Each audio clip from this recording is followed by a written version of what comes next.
Hi అండి, welcome to బండిడ family రుచులకి స్వాగతం సుస్వాగతం. ఇంకా మన ఛానల్ ఎవరైనా కొత్తగా చూస్తున్నట్టయితే ప్లీజ్ సబ్స్క్రైబ్ చేసుకోండి ఫ్రెండ్స్. ఈరోజు నేను చూపించబోయే రెసిపీ ఏంటంటే బ్రెడ్తో గులాబ్ జామ్ని ఎలా చేసుకోవాలనేది ఈ వీడియోలో అయితే చూపించబోతున్నాను. అప్పుడప్పుడు మన ఇంటికి బ్రెడ్ ప్యాకెట్ అయితే తెచ్చుకుంటూ ఉంటాము.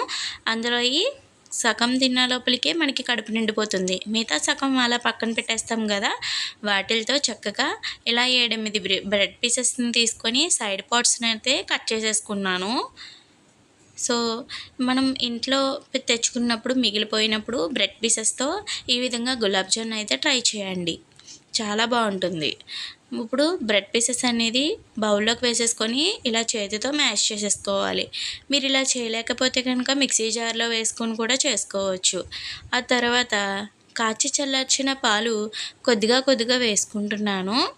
ఇలా వేసుకొని చేతితో బాగా కలుపుకోవాలి. చూస్తున్నారు కదా, ఇలా చూపిస్తున్నట్టుగా కలుపుకొని వీటిల్ని మనం ఉండలు చేసుకోవాలి. చిన్ని చిన్ని ఉండల కింద చేసుకోవాలన్నమాట. సో ఈ విధంగా క్రాక్స్ ఏమీ లేకుండా చక్కగా చేసుకుని ఒక ప్లేట్లోకి అనేది పెట్టేసుకోవాలి. సో వీటిని పక్కన పెట్టుకొని ఇప్పుడు పంచదార పాకాన్ని ప్రిపేర్ చేసుకుందాము. ముందుగా ఒక గిన్నె తీసుకొని 1 కప్పు షుగర్ అనేది ఈ గిన్నెలోకి వేసేసుకుంటున్నాను. ఆ తర్వాత ఇందులోకి వాటర్ కూడా 2 కప్పులు అయితే వేసుకుంటున్నాను. గులాబ్ జామ్కి ఎక్కువగా పాకం ఉంటేనే బాగుంటుంది. ఇలా వేసుకున్న తర్వాత ఇప్పుడు పాకం అనేది మనకి ఈ విధంగా బాగా మరిగిన తర్వాత కొద్దిగా చిక్కపడితే సరిపోతుందనమాట. ఈ కన్సిస్టెన్సీలో ఉండగా దింపేసుకుంటే మనకి గులాబ్ జామ్ పాకం అనేది రెడీ అయిపోతుంది.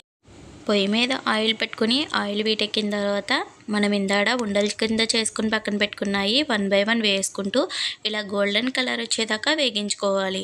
మంటను అనేది హై ఫ్లేమ్లో పెట్టకుండా లో ఫ్లేమ్లో పెట్టుకుని నిదానంగా వేగించుకుంటే చక్కగా ఏగుతాయి అన్నమాట లోపల దాకా. సో ఈ విధంగానే వేగించుకున్న తర్వాత గోరువెచ్చగా ఉన్న పాకంలోకి వేసేసుకుని చక్కగా ఉంచుకున్నట్లయితే చక్కగా ఉబ్బుతాయి అన్నమాట.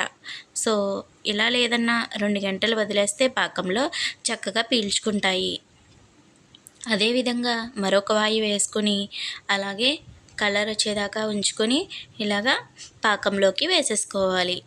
ఇదే విధంగా మీకు ఎన్ని వాయిలు వస్తే అన్ని వాయిలు వేసేసుకొని చక్కగా 2 గంటల పాటు పక్కన పెట్టేశారంటే చాలా టేస్టీగా ఉండే బ్రెడ్ గులాబ్ జామ్ అనేది రెడీ అయిపోతుంది. సో ఇదే విధంగా నాకు 3 వాయిలు వచ్చినాయండి. ఈ గులాబ్ జామ్ని చక్కగా వేగించేసుకొని ఇందులోకి వేసేసుకున్నాను. మీకు కూడా నచ్చుతుంది, చాలా బాగుంటుంది. మీరు కూడా డెఫినెట్గా ఒకసారి బ్రెడ్ గులాబ్ జామ్ని ట్రై చేసేయండి. మీరు మీ పండగకి ఏదైనా ట్రై చేయాలనుకుంటే కనుక ఈసారి ఈ డిఫరెంట్గా బ్రెడ్ గులాబ్ జామ్ని ట్రై చేయండి. చాలా ఈజీగా అయిపోతుంది. టేస్ట్ విషయానికి వస్తే కూడా టేస్ట్ కూడా చాలా బాగుంటుంది.